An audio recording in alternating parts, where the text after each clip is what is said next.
1 Samuel 27.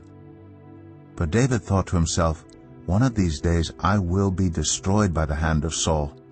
The best thing I can do is to escape to the land of the Philistines. Then Saul will give up searching for me anywhere in Israel, and I will slip out of his hand."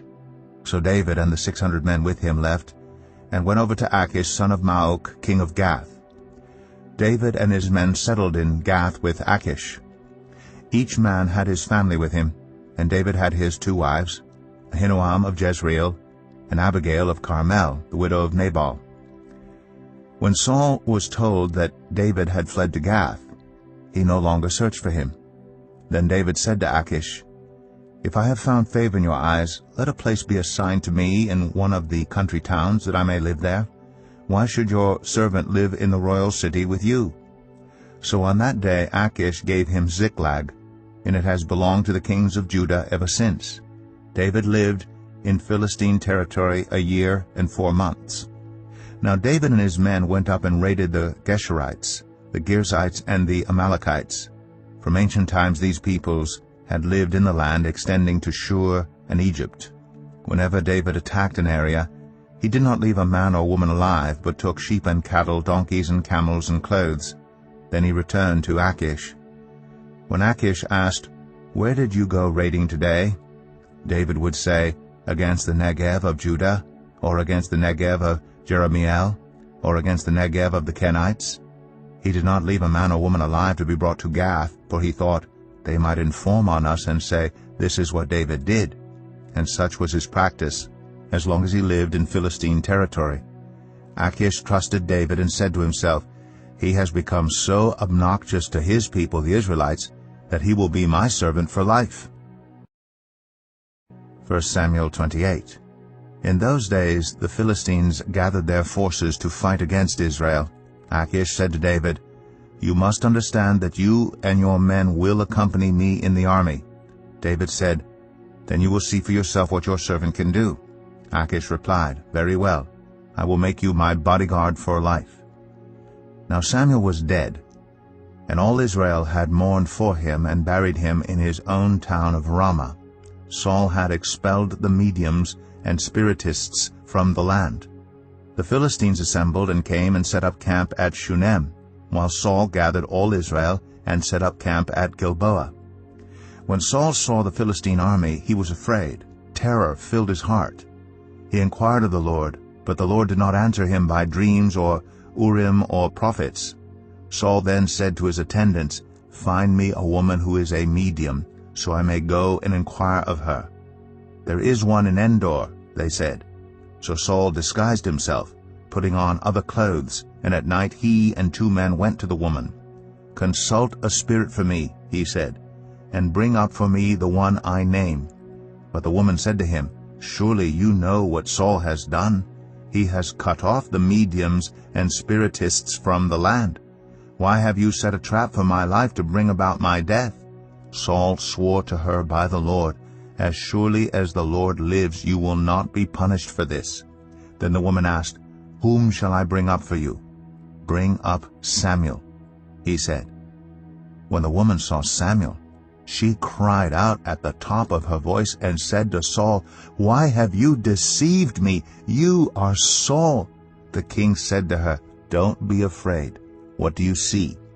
The woman said, "I see a ghostly figure coming up out of the earth." "What does he look like?" he asked. "An old man wearing a robe is coming up," she said. Then Saul knew it was Samuel, and he bowed down and prostrated himself with his face to the ground. Samuel said to Saul, "Why have you disturbed me by bringing me up?" "I am in great distress," Saul said. "The Philistines are fighting against me, and God has departed from me. He no longer answers me, either by prophets or by dreams. So I have called on you to tell me what to do." Samuel said, "Why do you consult me, now that the Lord has departed from you and become your enemy? The Lord has done what he predicted through me. The Lord has torn the kingdom out of your hands and given it to one of your neighbors, to David. Because you did not obey the Lord or carry out his fierce wrath against the Amalekites, the Lord has done this to you today. The Lord will deliver both Israel and you into the hands of the Philistines, and tomorrow you and your sons will be with me. The Lord will also give the army of Israel into the hands of the Philistines." Immediately Saul fell full length on the ground, filled with fear because of Samuel's words. His strength was gone, for he had eaten nothing all that day and all that night. When the woman came to Saul and saw that he was greatly shaken, she said, "Look, your servant has obeyed you. I took my life in my hands and did what you told me to do. Now please listen to your servant, and let me give you some food so you may eat and have the strength to go on your way." He refused and said, "I will not eat." But his men joined the woman in urging him, and he listened to them. He got up from the ground and sat on the couch. The woman had a fattened calf at the house, which she butchered at once. She took some flour, kneaded it, and baked bread without yeast. Then she set it before Saul and his men, and they ate. That same night they got up and left. 1 Samuel 29. The Philistines gathered all their forces at Aphek, and Israel camped by the spring in Jezreel. As the Philistine rulers marched with their units of hundreds and thousands, David and his men were marching at the rear with Achish. The commanders of the Philistines asked, "What about these Hebrews?" Achish replied, "Is this not David, who was an officer of Saul, king of Israel? He has already been with me for over a year, and from the day he left Saul until now I have found no fault in him." But the Philistine commanders were angry with Achish and said, "Send the man back, that he may return to the place you assigned him. He must not go with us into battle, or he will turn against us during the fighting. How better could he regain his master's favor than by taking the heads of our own men? Isn't this the David they sang about in their dances? Saul has slain his thousands, and David his tens of thousands." So Achish called David and said to him, "As surely as the Lord lives, you have been reliable, and I would be pleased to have you serve with me in the army. From the day you came to me until today, I have found no fault in you. But the rulers don't approve of you. Now turn back and go in peace. Do nothing to displease the Philistine rulers." "But what have I done?" asked David. "What have you found against your servant from the day I came to you until now? Why can't I go and fight against the enemies of my lord the king?" Achish answered, "I know that you have been as pleasing in my eyes as an angel of God. Nevertheless, the Philistine commanders have said, 'He must not go up with us into battle.' Now get up early, along with your master's servants who have come with you, and leave in the morning as soon as it is light." So David and his men got up early in the morning to go back to the land of the Philistines, and the Philistines went up to Jezreel. Jesus said to his disciples, "Things that cause people to stumble are bound to come, but woe to anyone through whom they come. It would be better for them to be thrown into the sea with a millstone tied around their neck than to cause one of these little ones to stumble. So watch yourselves. If your brother or sister sins against you, rebuke them, and if they repent, forgive them. Even if they sin against you 7 times in a day, and 7 times come back to you saying, 'I repent,' you must forgive them." The apostles said to the Lord, "Increase our faith." He replied, "If you have faith as small as a mustard seed, you can say to this mulberry tree, 'Be uprooted and planted in the sea,' and it will obey you. Suppose one of you has a servant plowing or looking after the sheep.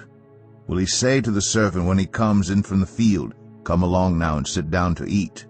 Won't he rather say, 'Prepare my supper, get yourself ready and wait on me while I eat and drink. After that you may eat and drink'? Will he thank the servant because he did what he was told to do?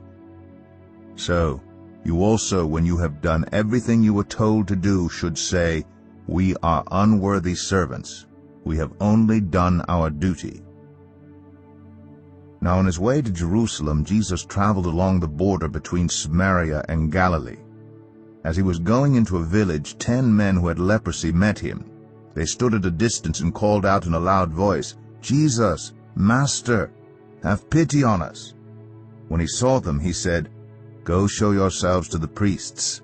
And as they went, they were cleansed. One of them, when he saw he was healed, came back praising God in a loud voice. He threw himself at Jesus' feet and thanked him, and he was a Samaritan. Jesus asked, "Were not all 10 cleansed? Where are the other 9? Has no one returned to give praise to God except this foreigner?" Then he said to him, "Rise and go. Your faith has made you well."